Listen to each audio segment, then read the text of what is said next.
for if you were speaking to a non-Muslim, mashallah, like you said, you're working in media, somebody said, excuse me, sir, probably not sir, excuse me, mate, you're that beautiful man with that beautiful voice, but what are you talking about? If they were to ask you, what is the Qur'an? What is it? What are these words that you recite? How would you explain the Qur'an to a non-Muslim? To a fellow Londoner. Someone. The Qur'an. The Qur'an is the divine speech of Allah, which is unchanged. Okay. It is a way of life.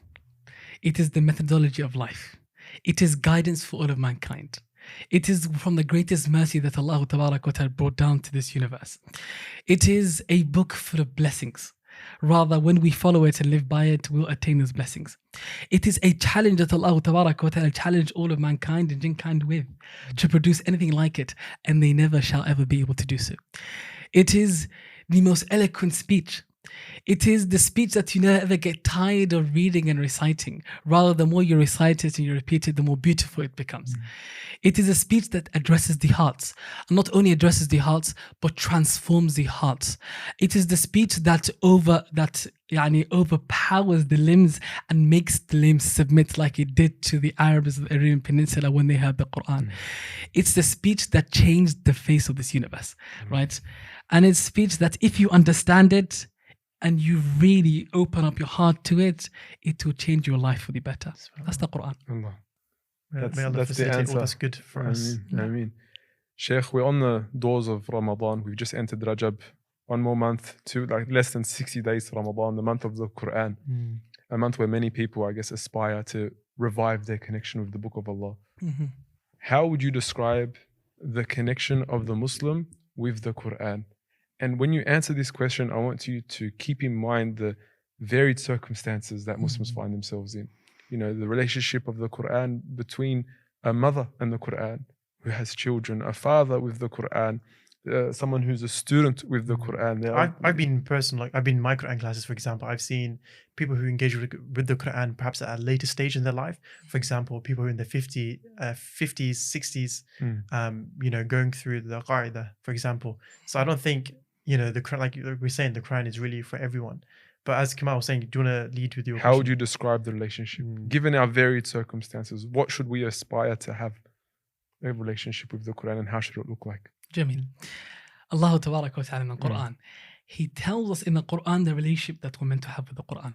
Allah Azza wa Jal, He tells us the reason why the Quran is revealed.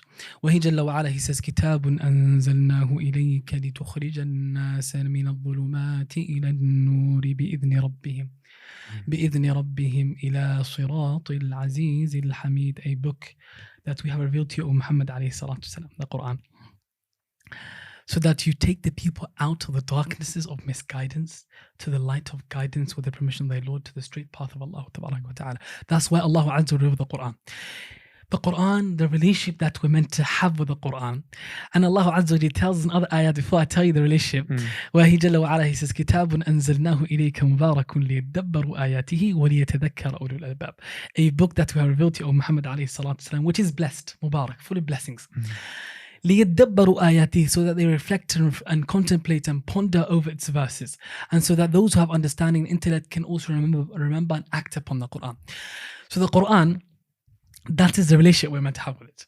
We are meant to be those who live by the Quran. Now, the Sahaba, the companions of the Prophet ﷺ, not all of them were those who memorized the book of Allah Azza wa Jalla. Rather, those that memorized the Quran, we can list them. Right? And the Sahaba were thousands. Not all of them had completed the memorization of the book of Allah Tabarak wa Ta'ala. However, when they are all described, the companions and their relationship with the Quran, it is the relationship that was practical. A practical relationship. Nowadays, when people talk about the Quran, the relationship that we're meant to have with the Quran, they think it's only about reciting it, listening to it, learning how to memorize it, tajweed and so on. La. That's part of the relationship with the Quran, of course. That's part of learning the Quran.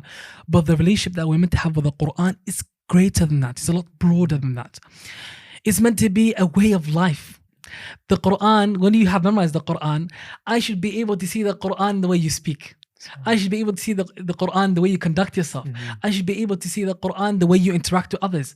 The Qur'an should be in your character. The Qur'an should be present in every aspect of your life. Like Abdullah ibn Mas'ud radiallahu anhu would say that the one who is a carrier of the Qur'an, a true carrier of the Qur'an, he should be known by his day when the people are eating, he's fasting. When he's by his night, when the people are sleeping, he's awake in prayer, ibad. He's different because the Qur'an has that effect on him. The Sahaba radiallahu anhum, you find amongst them that Abdullah ibn Umar radiallahu anhuma ardah, he completed Surah Al-Baqarah. It said 10 years took him to complete Surah Al-Baqarah. And then after he completed Surah Al-Baqarah, he had a big celebration and he slaughtered a camel and he had a big feast, right? After 10 years of learning Surah Al-Baqarah. Now, what does it mean that it took him 10 years to complete Surah Al-Baqarah? Was it memorizing Surah Al-Baqarah? No, it wasn't. Abdullah ibn Umar was from the ulama, the Sahaba. He had memorized the Qur'an. But it was truly understanding and extracting the lessons and the guidance from Surah Al-Baqarah. It took him 10 years, right? Which shows us that the journey with the Qur'an, it's a journey of a lifetime. Nobody can ever say that I've extracted everything from the Qur'an. I've taken everything I need from the Qur'an, khalas, I've learned the Qur'an. La. It's a constant journey that you're on, which is until you leave this world. So it's the guidance that we're meant to be looking at. Even when you look at the word tadabbur that we mentioned earlier on, when the ulama, they talk about tadabbur and they explain what tadabbur is, the scholars, they say that in a nutshell, it is what is the guidance that you can take from this ayah that you can implement in your life. What's that guidance that you found in that ayah, that verse, that you can implement in your life and you can act upon? It's all about action, acting upon the ayah, right? Now, that's what the Sahaba radiallahu anhum found easy. Abdullah ibn Mas'ud radiallahu anhu would say, the time that we live in, the time of the companions, it's a time that perhaps the memorization of the Qur'an is difficult, but acting upon the Qur'an is easy for us. And there will come a time where the memorization of the Qur'an is easy for the people, but acting upon it is difficult.